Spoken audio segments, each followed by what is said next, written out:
신구약 전체에 계시된 주 예수 그리스도에 관한 진리. 자, 오늘 시편 5번째 시간입니다. 자, 우리가 지난 시간에 시편에 대해서 이제 그 전천년주의적 배열로 되어 있다라는 말씀을 드렸습니다.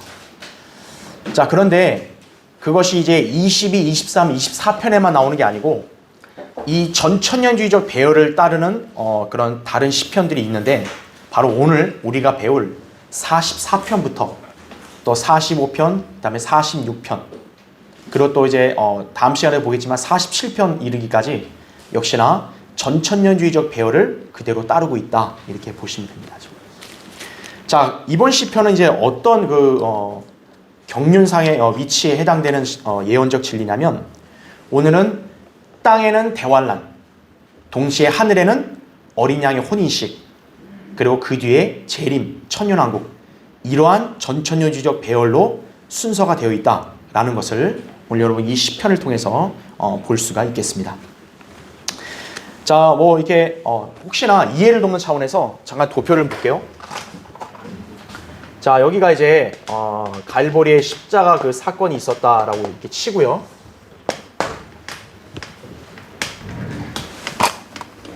이렇게 하면 되겠네. 자, 십자가 이후가 이제 우리가 흔히 아는 이제 교회 시대죠. 네, 교회 시대가 이제 있고, 이제 교회가 이제 휴거가 됩니다. 그렇죠? 휴거가 되고 나면 이 땅에는 이제 전무후무한 소위 이제 대환란이 있게 되겠죠. 그렇죠. 사실 이제 엄밀히 말하면 제가 늘 강의하지만 대환란은 3년 반의 고난의 때를 말해요. 정확한 명칭은 다니엘의 70제주입니다. 7년이니까, 그렇죠? 자, 대환란이 끝나게 됐을 때 이제 주님이 이제 재림을 하시죠. 그렇죠? 그 다음에 지상에는 이제 천년 왕국이 수립이 된다 이거죠. 그러니까 천년 왕국 다음에가 이제 영원으로 계속 이어지는 거예요.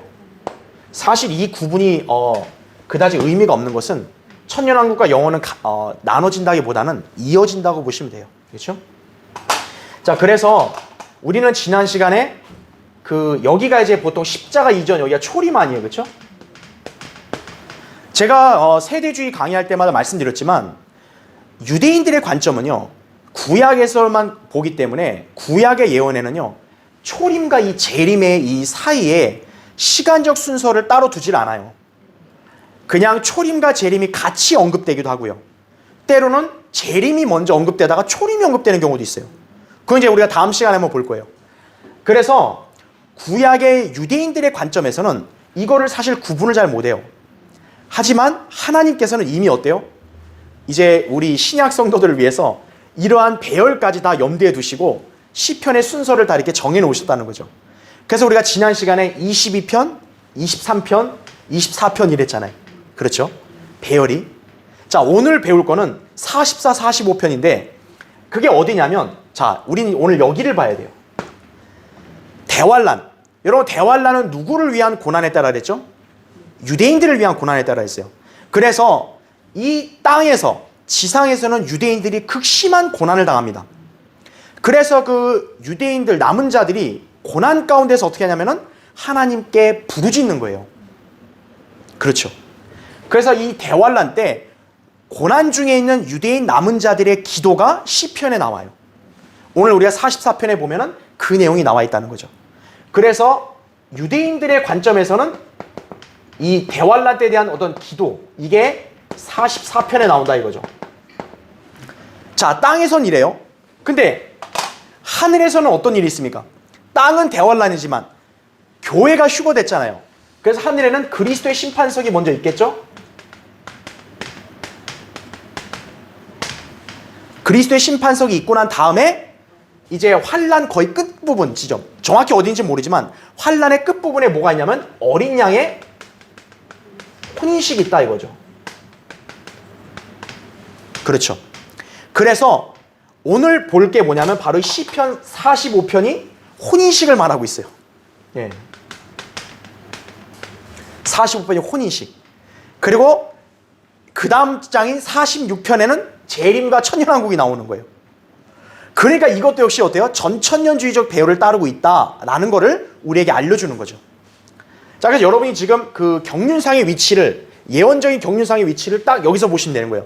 44편이 대환란에 지금 유대인들이 처한 기도, 45편은 대환란 끝에 가서 하늘에 있을 그런 어린 양의 혼인식, 그리고 46편, 47편은 이후의 재림이다 라고 여러분이 유념을 한 상태에서 이거를 보시면 좀 더 이해가 수월하실 겁니다. 그래서 46편에서는 재림 때 승리하시는 그리스도의 위엄을 보여준다라는 거죠. 예. 자, 한번 구체적으로 이렇게 보겠습니다. 먼저 여러분 44편을 먼저 펴주시고요. 자, 이제 그 다음 옆에 교환을 보세요. 대환란의 고통 중에 기도하는 유대인이다 이거죠. 저 밑에 첫 번째 보세요. 교환에 우리 조상들의 날에 주께서 행하신 일. 자, 44편에 보니까 1절부터 어떤 표현이 나오냐면은 우리 조상들의 날에 주님이 행하셨던 일이란 표현이 나옵니다. 자, 이스라엘의 조상들, 대환란 때 유대인 남은 자들의 조상들이 어떤 일을 겪었죠? 과거에는 출애굽을 겪었죠. 이집트의 노예로 있다가 하나님의 역사로 출애굽을 했고, 그 다음 어때요? 광야로 들어갔죠.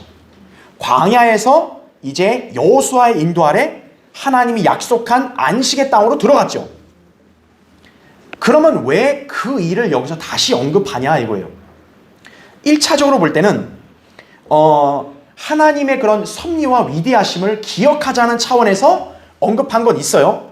하지만 예언적으로 볼 때 이걸 왜 언급했냐면 앞으로 대환란과 재림이 바로 과거의 출애굽과 광야, 그 다음에 안식, 약속 카나안 땅으로 들어가는 것에 그게 또 한 번 재현될 것이기 때문입니다.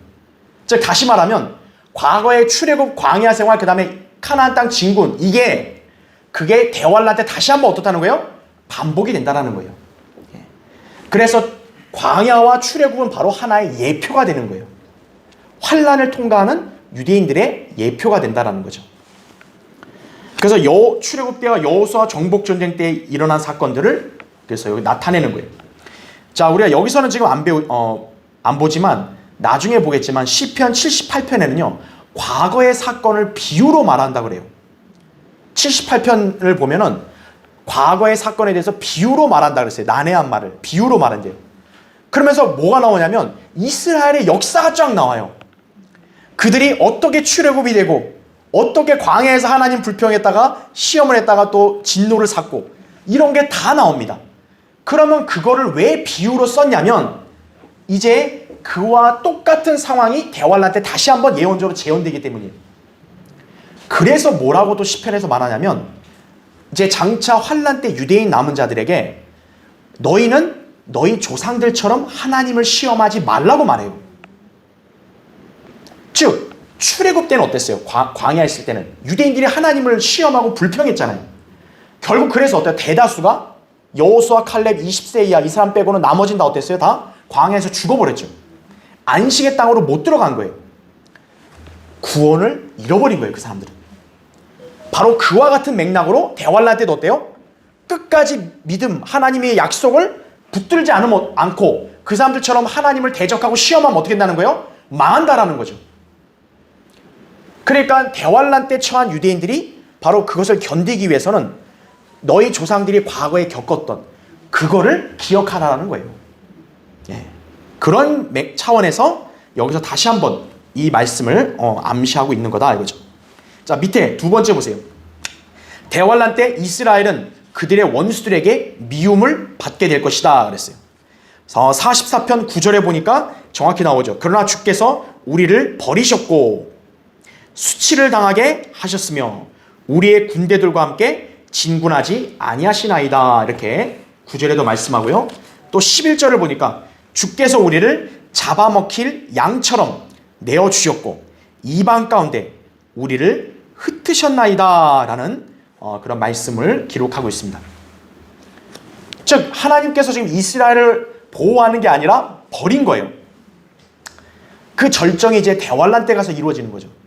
그러니까 대환란 때 그 버림이 극심해서 오죽하면 이방인들 가운데서 엄청난 미움과 박해를 받는 거예요. 죽음에 이르는 그런 극심한 박해를 받는 거죠.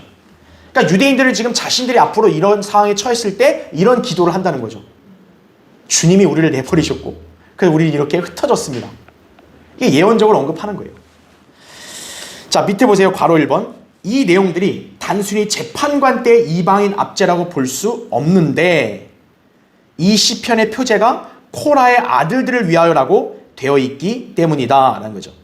이게 무슨 뜻이냐면 여기 시편 44편의 위에 여러분 그 부제목을 보면 뭐라고 나와 있죠? 코라의 아들들을 위하여란 말이 나옵니다. 즉, 이 시가 언제 쓰여졌냐면 코라의 아들들이 이제 하나님 앞에서 찬양하고 또 시로 노래하는 걸로 임명될 때는 다윗 때 그런 거죠. 그래서 다윗 왕 때 이 시가 지어진 건데 그러다 보니까 몇몇 주석가들이나 목사들이나 설교자들이나 교사들이 여기에 나온 이 유대인들이 버림받은 것 이거를 과거 사건으로 한정짓는 거예요.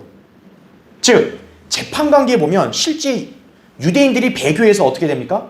이방인의 압제를 막 당하잖아요. 그럴 때 유대인들이 막 압제가 너무 괴로우니까 회개하고 하나님께 기도하면 하나님이 재판관 보내서 다시 구원해 줬죠.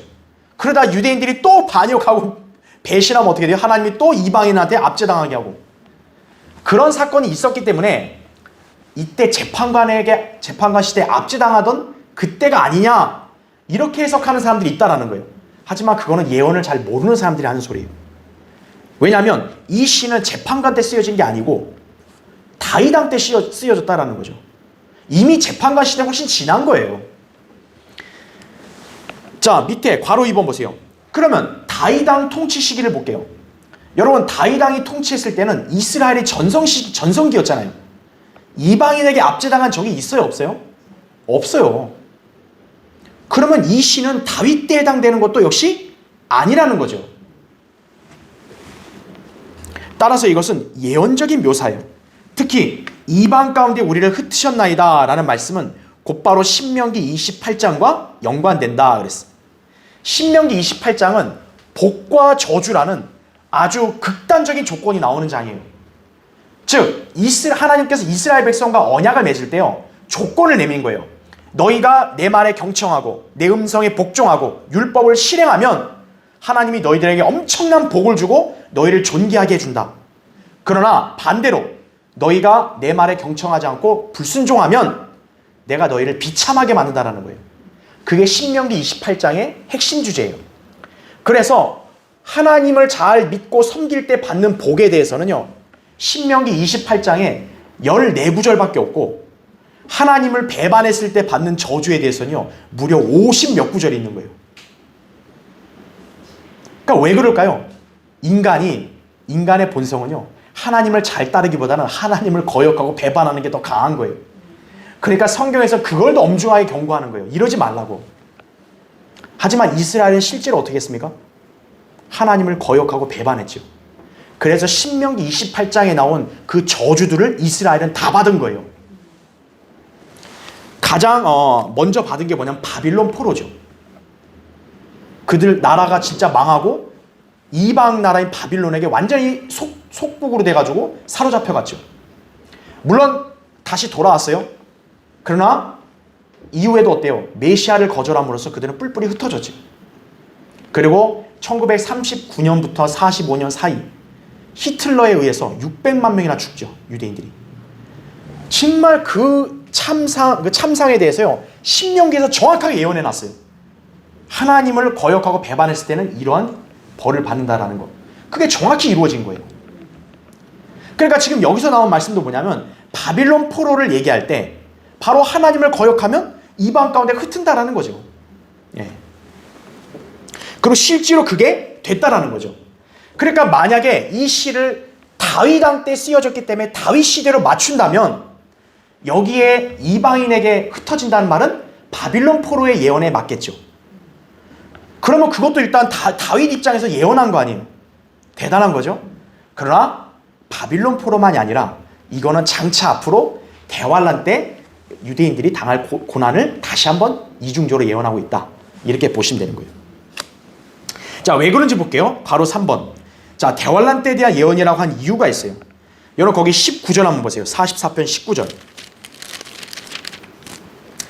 그러나 주께서는 용들의 처소에서 우리에게 심한 상처를 내시고 죽음의 그림자로 우리를 덮으셨나이다 라는 말씀을 합니다. 자, 여기 보니까 지금 이 유대인들이 기도하는데 주님이 자기들을 어디서 덮었다 그래요? 용들의 처소란 말을 써요. 여러분, 용들은 누구를 말하는 거예요? 당연히 용은 마귀를 말하는 거죠. 칼데아인들에 대한 비유적 묘사라고 볼지도 모르겠지만 그보다는 마귀하고 직접적 연관되어 있는 거죠.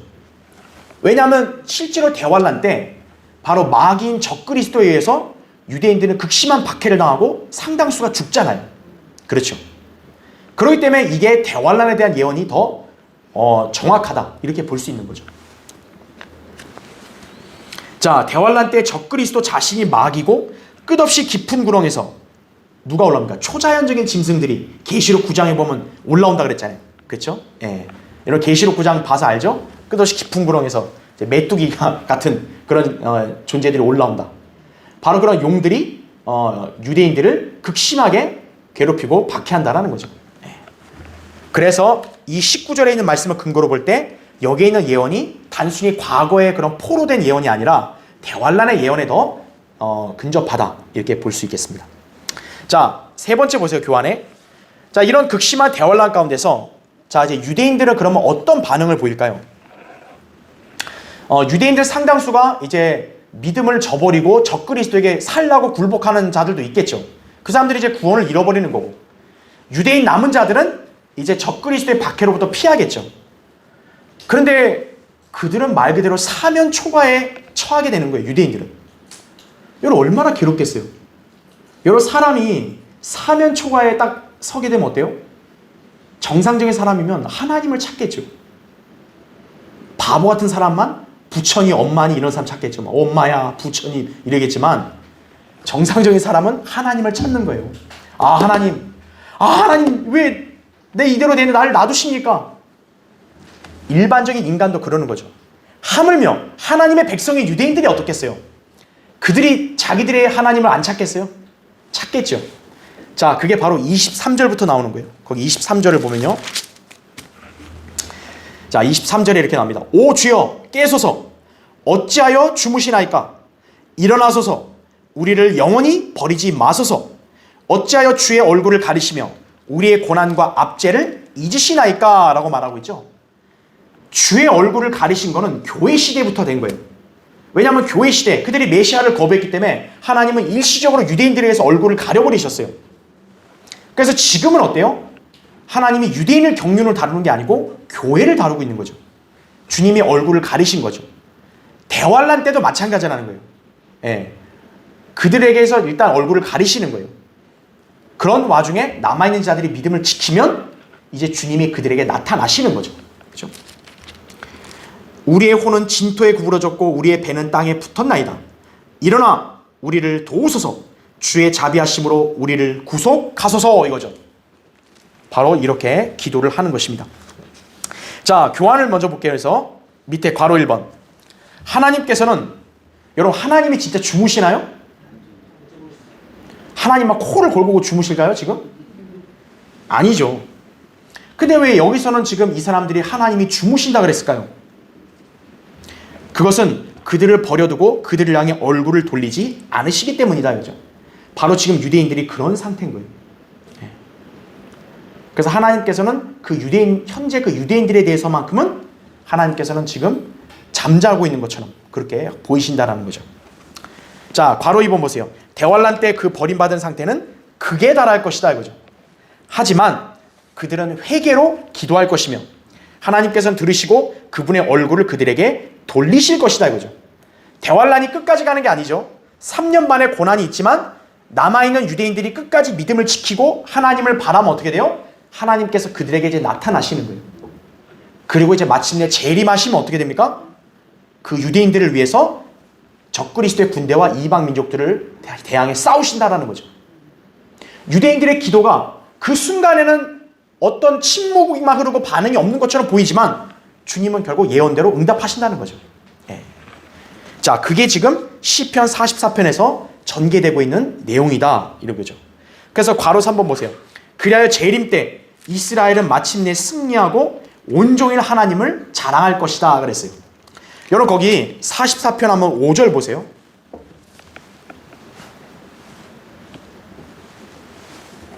여러분 이 성경이요, 한편으로 볼 때 참 얼마나 흥미롭고 또 한편으로 얼마나 참 어려운지를 우리가 느끼는 게 바로 이런 대목이에요. 거기 여러분 4절 한번 보세요. 오 하나님이여 주는 나의 왕이시니 야곱을 위하여 구원을 베푸소서, 이거죠. 자, 분명 유대인들의 간구가 맞겠죠. 그런데 5절을 보세요. 우리가 주를 통하여 우리 원수들을 누르고 주의 이름을 통하여 우리를 대적하여 일어나는 자들을 밟으리이다 그랬어요. 여러분 이 5절의 말씀이 그러면 언제 예언일까요? 유대인들이 주님을 통해서 원수들을 짓밟았대요. 언제 있을 일이에요? 재림이잖아요. 그런데 지금 이 구절은 재림을 얘기하다가 아까 우리가 봤던 9절부터는 다시 뭐 했어요? 대환란으로 역순을 했어요. 그러니까 여러분이 꼭 알아야 될 게 뭐냐면 성경의 예언이요, 모든 게 시간적 순서로 기록된 게 아니라는 걸 아셔야 돼요. 지금 우리가 읽은 5절부터 7절, 8절은요 재림이에요. 이스라엘이 승리하는 재림을 지금 예언한 거예요. 그런데 9절을 보면 그러나 주께서 우리를 어떻게 했대요? 또 버리셨다는 말이 나와요. 그러니까 여러분이 이걸 시간적 순서로 읽게 되면 어떤 오류에 빠집니까? 예수님이 재림하고 나서도 유대인들이 또 버림받네? 이렇게 되는 거예요. 그게 아니라는 거죠. 바로 성경의 예언이 우리가 그냥 이해하기 편하게 시간적 순서로 기록된 게 아니라 때로는 역순으로 기록되기도 했다는 거 아셔야 돼요. 예. 그러니까 이거에 대해서 인간이 불평하면 안 되는 거예요. 아, 왜 성경은 이렇게 논리적이지 않습니까? 그거는 인간의 알량한 머리에 불과한 거고요. 하나님의 의도는 뭡니까? 하나님은 이스라엘을 위해서 싸우시고 이스라엘과의 언약을 버리지 않으신다는 걸 강조하는 거예요. 다만 그들이 대환란 땐 이런 고난 속에 이런 기도를 할 뿐이다 라는 거를 언급하는 거지, 이스라엘이 영원히 버림받는 게 아니라는 거죠. 그래서 재림 때 이스라엘이 아주 놀라운 승리를 쟁취하는 거를 앞에다 기록한 이유가 바로 그거예요. 강조하려는 거죠, 그냥. 그렇기 때문에 우리는 이거에 대해서 어렵다 이렇게 투덜댈 게 아니고 성경을 올바로 나누어서 공부해야 되는 거예요. 그래서 예. 여러분이 꼭 그것을 항상 유념해야 된다는 것이죠. 자, 그래서 우린 지금 44편을 통해 대환란 때 유대인들이 기도하고 또 주님이 그 기도에 응답하셔서 그들을 위해 싸우시고 이스라엘이 승리할 것을 예언했다 그랬죠. 그래서 8절에 나오죠. 우리가 온종일 하나님을 자랑하며 주의 이름을 영원히 찬양하나이다 셀라 그랬죠. 이스라엘이 온종일 하나님을 찬양하고 영원히 하나님을 자랑한대요. 그럼 그게 언제 있을 일밖에 안 되는 거예요? 재림과 천년왕국 때 있을 일밖에 안 되는 거죠. 왜냐하면 유대인들이 다시 버림받으면 이런 찬송을 못 하잖아요. 유대인들이 버림받을 일은 이제 없을 거다는 거죠. 재림 이후부터는. 예. 그러니까 영원히 자랑한다 이거죠. 그것을 말씀하고 있는 것입니다. 자, 그다음 밑에 이제 우리 이제 45편으로 넘어가겠습니다. 자, 시편 45편은 어린 양의 혼인식에 관한 시편이에요. 자, 그래서 제가 아까 여기 도표를 보여드렸죠. 지금 대환란 때 44편은 대환란의 고통 중에 있는 그 유대인의 기도였고, 이제 거기서 좀 시간이 흘러서 대환란 끝에 이제 하늘에서는 어린 양의 혼인식이 열린다라는 거죠. 이때 이제 우리 혼인식이 어떤 광경일지 예언적으로 묘사해주고 있는 거예요. 45편이. 이건 여러분이 잘 봐야 돼요. 미래의 여러분이 이제 결혼할 때 모습인 거예요. 네. 우리 신랑이신 주님을 만날 때 모습인 거예요. 그러니까 여러분이 잘 알고 있어야죠. 네. 그러니까 예언을 잘 공부한 사람은 딱 어린 양 혼인식 갈 때 딱딱딱 이게 다 미리 아니까 아 맞아 이렇게 되겠지. 그러니까 성경도 공부 안 한 사람들은 그냥 뭘 모르니까 아 뭐야 이거 무슨 일이야 또 이러는 거죠. 거의 하늘 가서. 그죠? 자, 밑에 보겠습니다. 교환의 첫 번째, 이 시편의 중심 주제 요한계시록 19장에서 언급되는 어린 양의 혼인식이다. 여기서 주의해야 할 것은 주님께서는 이 시편에 서술하신 내용들이 시간적 순서가 뒤바뀌어 있다는 것이다 이거죠. 자, 45편도 마찬가지로 핵심적인 건 어린 양의 혼인식인데 앞절에 재림이 먼저 나와요. 예를 들어 어디냐면 여러분 거기 3절 보세요. 45편 3절. 오 지극히 능하신 분이여, 당신의 칼을 당신의 영광과 당신의 위엄과 더불어 당신의 넓적다리에 차소서 이렇게 말하죠. 진리와 온유와 공의로 인하여 당신의 위엄으로 승자와 같이 타고 나가소서. 왕의 오른손이 두려운 일들을 왕께 가르치리다 그랬습니다. 여러분 지금 여기에 광경은 마치 어떤 모습이죠? 주님이 전쟁을 치르려고 나가는 모습이죠. 칼을 찼다는 말을 해요. 그리고 4절에 보니까 승자와 같이 뭘 한대요? 타고 나가소서 그랬죠. 주님이 뭘 타고 내려가시죠? 흰말을 타고 내려가시죠. 그러니까 이 3절 4절은 재림의 분명히 예언이에요. 그런데 이제 그 뒤를부터 보면요, 8절부터 이제 9절 10절을 보면은 이제 어떤 게 나오냐면 어린 양의 혼인식에 대한 묘사가 나와요. 그러니까 여기서도 순서가 어떻게 됩니까? 약간 뒤바뀐 거죠. 원래는 혼인식이 끝나고 재림이 있어야 되는데 45편의 순서는 재림 먼저 나온 다음에 혼인식이 나오는 거예요. 이것도 역시 성령님께서 그렇게 쓰신 거예요. 그럼 우리는 이걸 어떻게 받아들이면 되겠어요? 바로 그 위험 있는 주님이 우리의 신랑이시다라는 것을 그렇게 받아들이면 되는 거죠. 그렇죠? 자, 밑에 보세요. 이제 다시 교환을 보세요. 두 번째. 본 시편은 인류 역사와 우주 역사상 가장 위대한 사건 중 하나의 설계도가 놓여져 있다 이거죠. 이것은 하나님의 아들이 그분의 신부를 위해 자기 생명을 내어놓으신 후 그녀와 혼인하시는 것이다 이거죠. 여러분 이게 얼마나 로망이에요? 남자가 그 한 여자를 사랑해서 자기 생명을 그 여자를 위해 내어놨어요.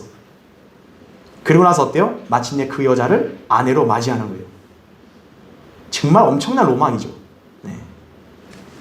예수 그리스도는 바로 우리 교회를 위해서 그 귀중한 자신의 생명을 내어놓으신 거예요. 그리고 우리를 얻으신 거예요. 그러나 지금 아직 우리는 결혼을 안 했다 그죠? 네. 우리는 지금 2000년 가까이 약혼만 하고 있는 거예요. 네. 약혼녀는 약혼자를 배신하면 안 되죠. 한눈 팔아가지고 그렇죠? 네. 우리는 주님을 계속 바라봐야 된다 이거죠. 주님과 결혼할 그날을 바라봐야 되는 거예요. 자, 그러면 아버지 하나님이 하나뿐인 아들을 혼인시키는데요. 초라하게 하시겠어요? 하나님이 야 코로나 심각하니까 야 소수만 모여라 이러겠어요? 하나님은 그러실 분이 아니죠. 하나님은 하나뿐인 자신의 아들의 혼인식을 가장 역사상 성대하게 치를 준비를 다 해놓으신 거예요. 여러분 혼인식이 가장 성대하려면 어때요? 축하할 하객들이 많아야겠죠. 그렇죠.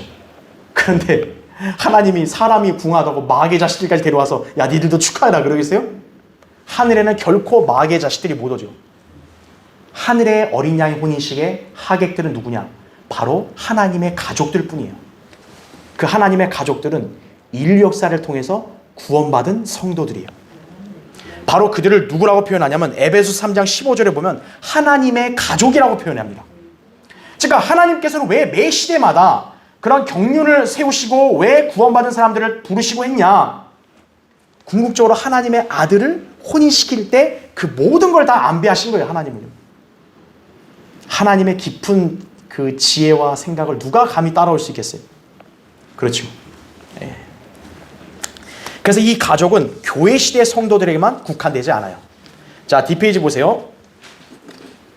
자, 그래서 이 어린 양의 혼인식을 좀 더 이렇게 말씀을 좀 드리면요.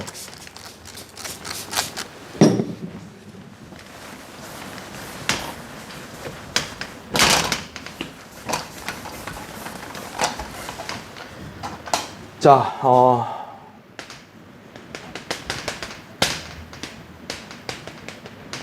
어린 양의 혼인식의 참석자들을 보면 됩니다. 참석자들은 다 뭐냐면 하나님의 가족만이 참석할 수 있어요. 에베소서 3장 15절에 정확하게 나온다는 거죠. 하나님의 가족. 그래서 하나님의 가족이 참석을 하는데 일단 결혼식의 주인공은 누굽니까? 신랑이죠. 예. 신랑이 없는 결혼식은 없죠. 또 신부가 없는 결혼식도 없죠. 그렇죠? 그래서 신랑은 예수 그리스도, 신부는 교회. 이 교회라면 그리스도의 몸을 말하는 거죠. 바로 현재 우리 그리스도인들로 구성된 교회를 말하는 거죠. 자, 신랑과 신부만 있냐? 그렇지가 않습니다. 이제 보겠지만 여기에는 신랑의 친구가 있고요. 또 이제 그 처녀들도 있고요. 그 다음에 손님들이 있고요. 그 다음에 왕후들, 그 다음에 후궁들도 있습니다.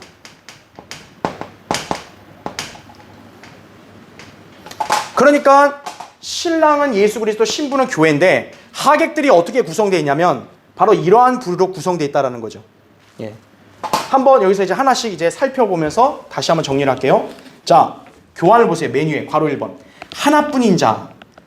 솔로몬의 노래 6장 9절 10절에는 그 신부인 여인을 표현할 때 하나뿐인 자라고 말합니다.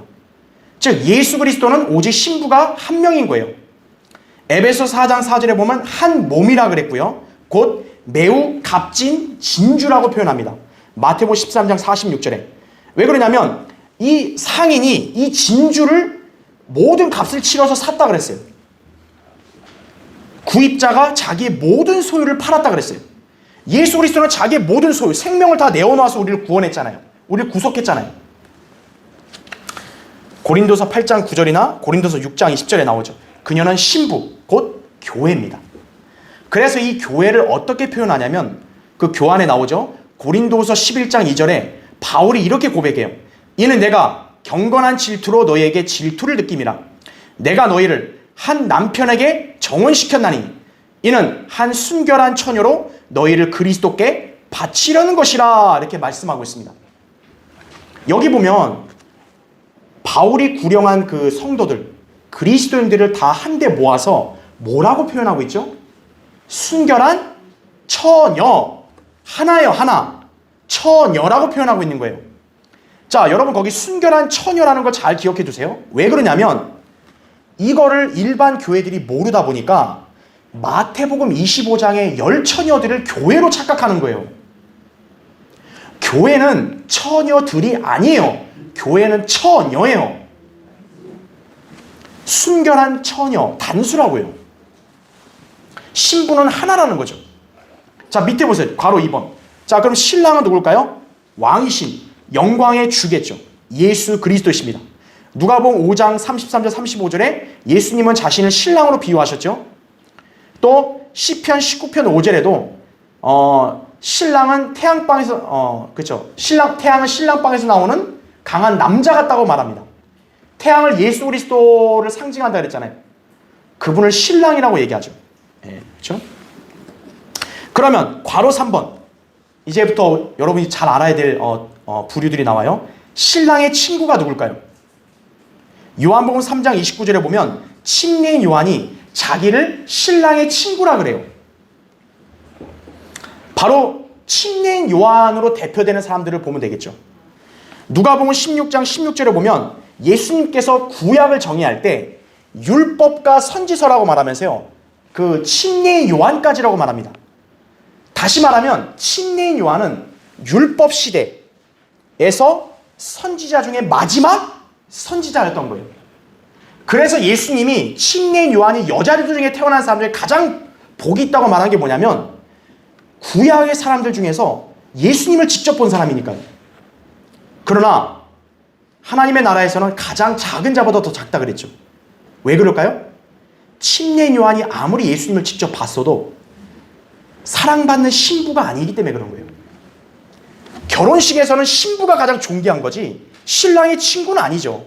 신랑의 친구는 그냥 옆에서 그냥 축하해 주는 것밖에 안 되죠. 침례인 요한이 자기를 그렇게 비유한 거예요. 다시 말하면 침례인 요한으로 대표되는 시대가 언제냐면 바로 율법 시대. 율법 시대 중에서 어느 성도들이에요? 유대인 성도들인 거예요. 모세를 시작으로 해서 율법 시대 유대인 성도들이 바로 신랑의 친구들인 거예요. 네, 그렇게 볼 수 있겠죠. 그 다음에 괄호 4번. 자, 왕후들. 자, 솔로몬의 노래 6장 9절에 보면 거기에 그 천상의 왕후들이라는 말이 있습니다. 자, 왕후들 가운데는 시편 45편 9절에 보니까 왕들의 딸들이란 말이 나와요. 왕들의 딸들. 자, 그럼 이들은 누구냐 이거죠. 왕후와 후궁. 사실은요, 여기를 보면요, 이 왕후와 후궁들이 정확히 누군지는 좀 분간하기 어려워요.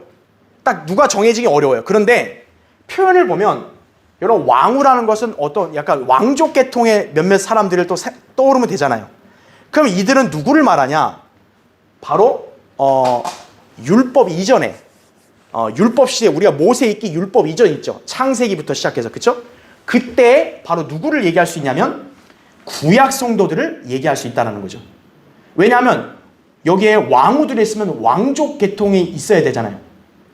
율법 이전에 왕이었던 사람들이 누구예요? 아담이 있었죠. 아담 그렇죠? 또 노아도 있었죠. 노아.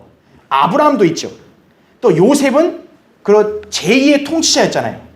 그래서 율법 이전에 그런 성도들, 히브리인 성도들 또는 율법 이전의 구약 성도들을 여기서 나타낼 것이라고 추측하는 게 가장 적합한 것 같아요.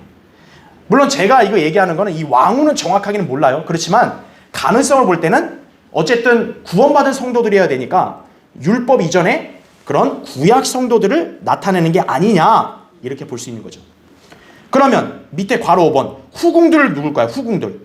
이 후궁들 가운데는 시편 45편 12절에 보니까 투로의 딸이란 말이 있습니다.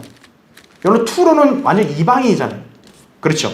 그래서 후궁들은 율법하에서 구약 이방인들을 나타낸다 이렇게 볼 수 있겠어요. 그게 적합하죠. 자, 다시 한번 제가 정리를 하면은 그래서 여러분 여기 보면 이제 왕후를 누구라고 지칭할 수 있냐면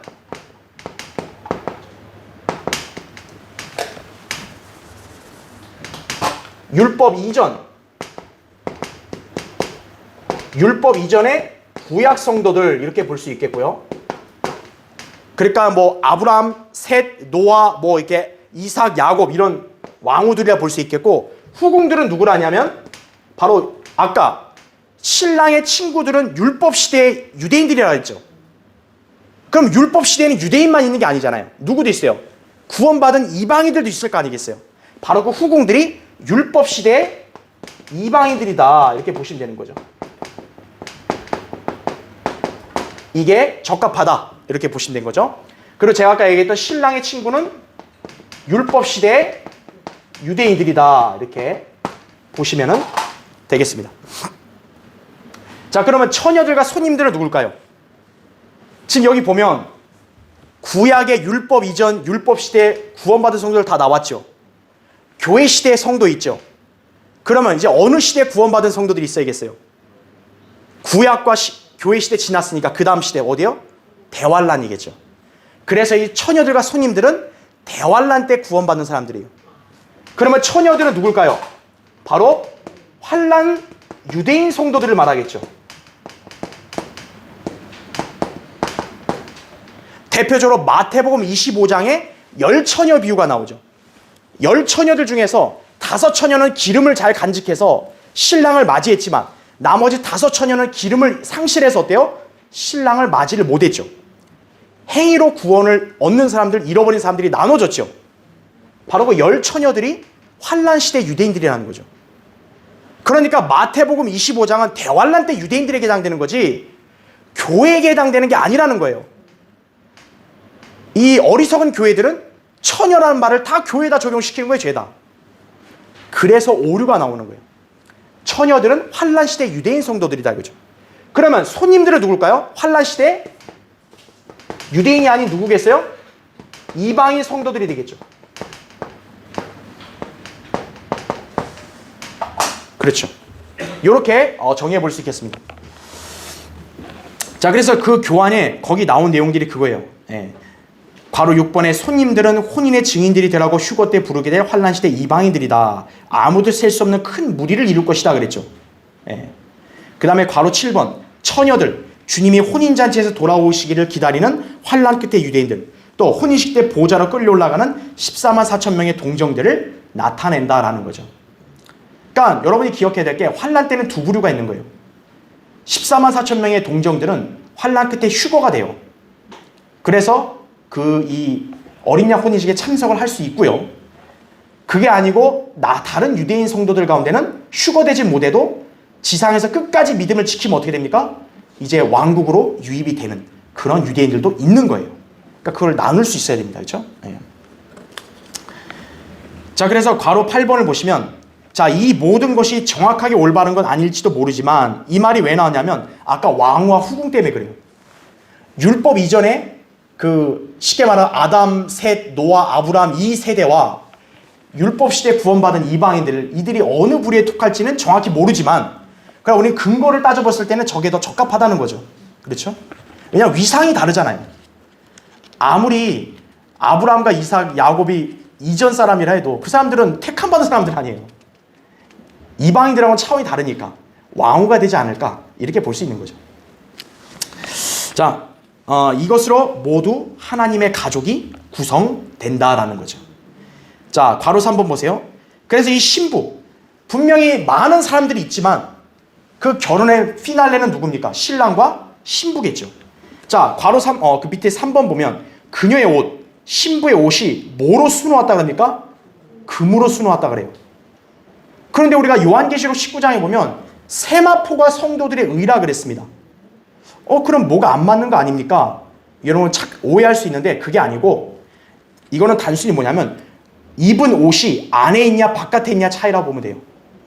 즉 다시 말하면 우리가 안에 입은 옷은 금으로 수놓은 것과 똑같아요. 왜죠? 예수 그리스도를 영접해서 하나님 의를 받았으니까.